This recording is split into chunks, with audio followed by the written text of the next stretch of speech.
Students, हम cell के एक चैप्टर को डिस्कस कर रहे थे जिसमें हमने सबसे पहले माइक्रोस्कोपी, उसके बाद सेल वॉल को डिटेल से डिस्कस किया था। आज का हमारा टॉपिक है प्लाज्मा मेम्ब्रेन।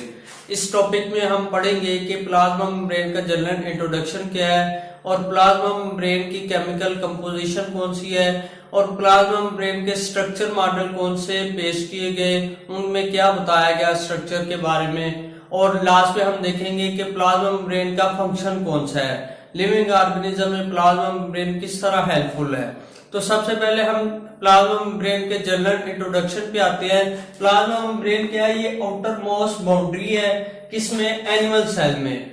और लेकिन जो प्लांट सेल है, प्लांट सेल की जो प्लाज्मा मेम्ब्रेन है वो कवर होती है सेल वॉल से। सेल वॉल हमने पढ़ा है कि प्लांट सेल में आउटर मोस्ट बाउंड्री जो है वो सेल वॉल है, लेकिन एनिमल सेल में आउटर मोस्ट बाउंड्री क्या है? Plasma membrane.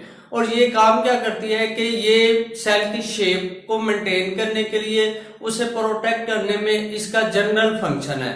उसके बाद नेक्स्ट पे आते हैं केमिकल कंपोजिशन। अगर हम प्लाज्मा मेम्ब्रेन की केमिकल कंपोजिशन की बात करें तो plasma membrane protein, lipids, carbohydrates और कोलेस्ट्रॉल से मिलकर बनी होती है।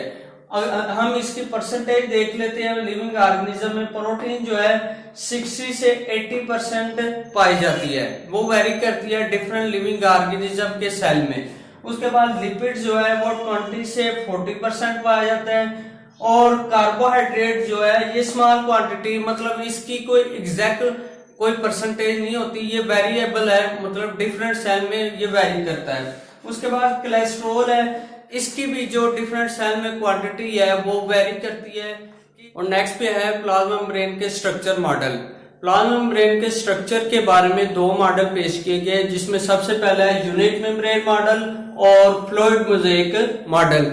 यूनिट मेम्ब्रेन मॉडल के मुताबिक क्या था कि जो लिपिड बाइलेयर है वो प्रोटीन लेयर के दरमियान सैंडविच लाइक स्ट्रक्चर बनाती है, मतलब आउटर जो है वो प्रोटीन लेयर होती है और इनर भी प्रोटीन लेयर मौजूद होती है, लेकिन इन दोनों के दरमियान जो है वो लिपिड बाइलेयर पाई जाती है।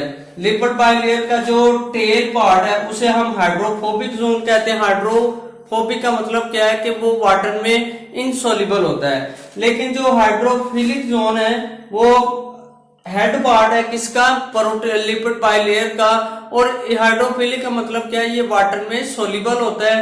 और यूनिट मेम्ब्रेन मॉडल के मुताबिक क्या था कि जो लिपिड बाइलेयर है वो प्रोटीन लेयर के दरमियान सैंडविच लाइक स्ट्रक्चर बनाती है।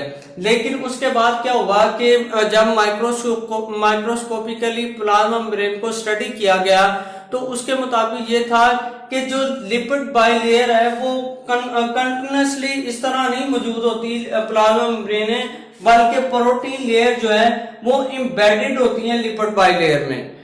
आप यहाँ पे देख सकते हैं कि जो ये लिपिड बाइलेयर है और इन दोनों के दरमियान जो धंसी हुई होती है प्रोटीन लेयर एम्बेडेड होती हैं, और यहाँ पे डिफरेंट टाइप के मॉलिक्यूल पाए जाते हैं, जैसे कार्बोहाइड्रेट्स है, कोलेस्ट्रॉल है, ये भी लिपिड बाइलेयर में एम्बेडेड होती हैं या धंसे हुए होते हैं। ये लिपिड बाइलेयर है और प्रोटीन है, और ये भी प्रोटीन है जो कि एम्बेडेड है लिपिड बाइलेयर में, और ये ग्लाइकोप्रोटीन है जो कि एम्बेडेड है लिपिड बाइलेयर के दरमियान। और इस तरह ये फ्लूइड मोज़ेक मॉडल को ज्यादा प्रेफरेंस दी गई यूनिट मेम्ब्रेन मॉडल के। नेक्स्ट पे आते हैं प्लाज्मा मेम्ब्रेन के फंक्शन, और मतलब लिविंग ऑर्गेनिज्म में प्लाज्मा मेम्ब्रेन किस तरह हेल्पफुल है। और इसमें सबसे इंपॉर्टेंट जो फंक्शन है कि प्लाज्मा मेम्ब्रेन में चार्ज पोर्स पाए जाते हैं। इन चार्ज पोर्स के जरिए मॉलिक्यूल की मूवमेंट होती है। किस तरह होती है? एक्टिव ट्रांसपोर्ट के जरिए या पैसिव ट्रांसपोर्ट के जरिए। एक्टिव ट्रांसपोर्ट क्या है कि जिस मूवमेंट के लिए एनर्जी हमें रिक्वायर हो एटीपी की फॉर्म में, उसे हम एक्टिव ट्रांसपोर्ट कहते हैं। और पैसिव ट्रांसपोर्ट ऐसी ट्रांसपोर्ट है जिस मूवमेंट के लिए हमें एनर्जी रिक्वायर ना हो, वो सिंपली हायर कंसंट्रेशन से लोअर कंसंट्रेशन तक मूवमेंट हो, तो उसे हम पैसिव ट्रांसपोर्ट के जरिए या पैसिव ट्रांसपोर्ट कहेंगे। तो एक्टिव ट्रांसपोर्ट और पैसिव ट्रांसपोर्ट के जरिए प्लाज्मा मेम्ब्रेन में मॉलिक्यूल की मूवमेंट होती है। उसके बाद सेकंड पे है सिलेक्टिव परमिएबल मेम्ब्रेन के तौर पे भी लिविंग ऑर्गेनिज्म में प्लाज्मा मेम्ब्रेन एक्ट करती है।